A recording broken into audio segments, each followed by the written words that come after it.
National Police na wala pang natatanggap na arrest warrant mula sa korte laban kay Senador Rodante Marcoleta.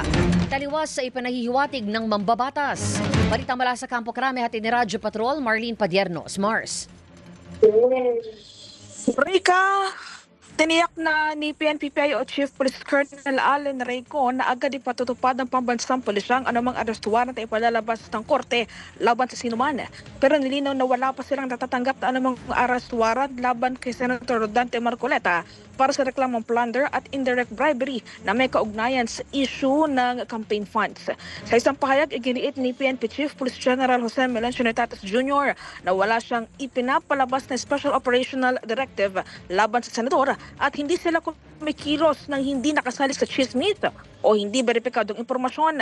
Mahigpit anya na sumusunod ang kanilang hanay sa mga legal na proseso at hindi gagawa ng anumang aksyon na walang direktang utos mula sa hukuman.